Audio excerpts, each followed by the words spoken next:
بسم اللہ الحمد للہ والصلاة والسلام علی رسول اللہ السلام علیکم ورحمۃ اللہ وبرکاتہ۔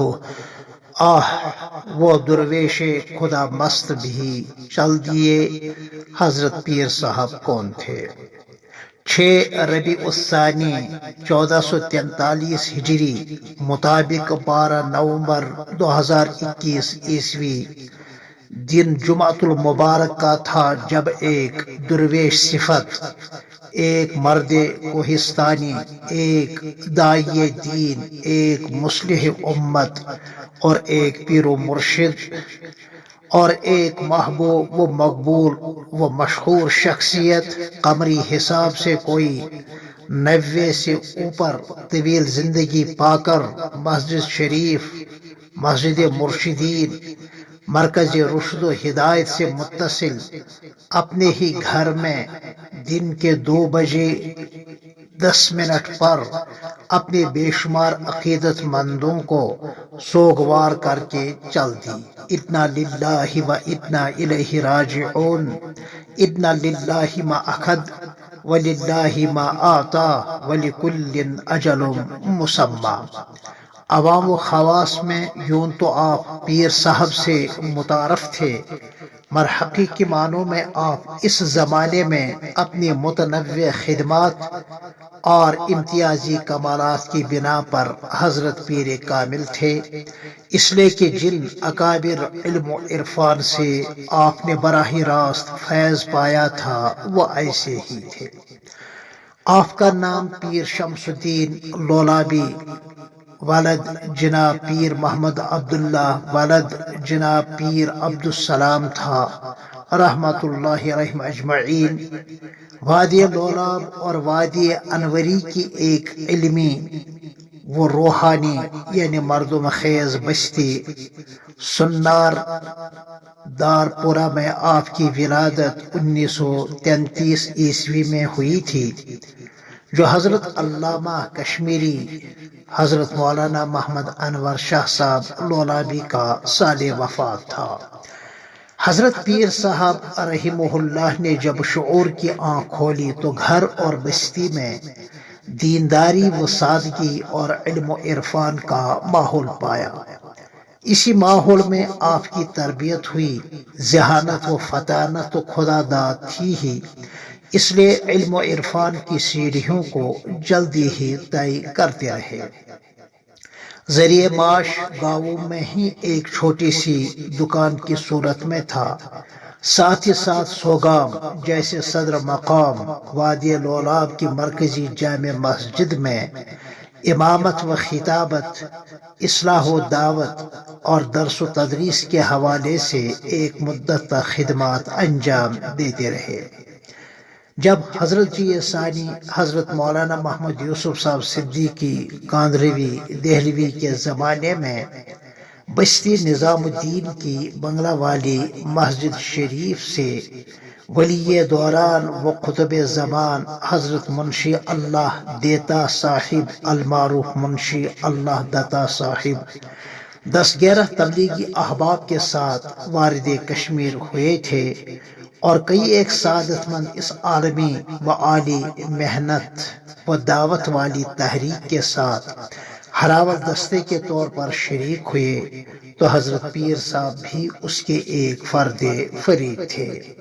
حضرت منشی اللہ دیتا صاحب اکابر علماء مثلا حضرت شیخ الاسلام مولانا سید حسین احمد صاحب مدنی رحمت اللہ علیہ کے باکمال خلیفہ تھے، اور اس دور کے اکابر دعوت و علم مثلا حضرت جی ثانی حضرت منشی محراب صاحب عالم ربانی حضرت مولانا سعید احمد خان صاحب مہاجر مدنی اور شیخ العرب والعجم شیخ الحدیث حضرت مولانا محمد زکریا صاحب کاندھروی سے فیض یافتہ تھے۔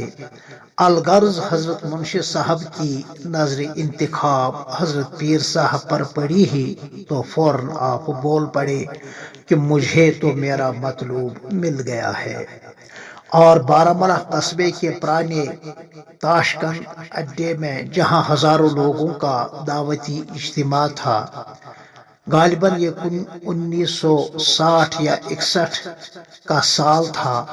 آپ نے انہیں خلافت عطا کی اور دعوت و تبلیغ کی اس سادہ سی محنت کے لیے آپ کو اپنا جانشین بنایا اور اس کا اس اجتماع میں اعلان بھی فرمایا۔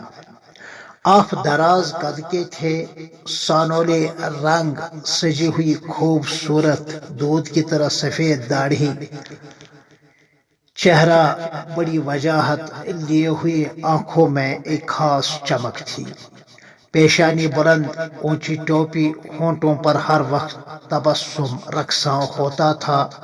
وہ خوش کلام، خوش پوش اور خوش خوراک تھے۔ علم و عرفان اور دعوت و اصلاح کے حوالے سے آپ کی خدمات آب زر سے لکھنے کے قابل ہیں۔ آپ کی خانگی زندگی ہر اعتبار سے قابل رشک تھی۔ آپ کی اہلیہ محترمہ مرحومہ پیرنی صاحبہ رحمہ اللہ بہت پہلے وفات کر چکی تھیں۔ آپ کی 3 اولاد نرینہ ہے، جناب پیر مسعود احمد صاحب، جناب پیر رشید احمد صاحب اور جناب پیر ظہور احمد صاحب، اور ایک بیٹی ہے۔ یہ سب بھائیوں سے بڑی ہے۔ منجھلے لڑکے یعنی جناب پیر رشید احمد صاحب حضرت پیر صاحب کے ان تمام دعوتی اور علمی اداروں کے صحیح جانشین ہیں۔ ان کی دستار بندی حضرت امیر صاحب بارہمولہ کے ہاتھوں چند روز پہلے ہوئی ہے۔ اگرچہ زندگی میں ہی حضرت پیر صاحب نے اپنی پیرانہ سالی اور ازہد ضعف و نکاہت کی وجہ سے یہ ساری ذمہ داریاں انہیں سونپ دی تھیں۔ آپ کئی مدارس کے بانی و سرپرست اور نگران رہے ہیں۔ آپ کے کئی ایک خلفاء ہیں اور ہزاروں کی تعداد میں بیعتی مرید ہیں۔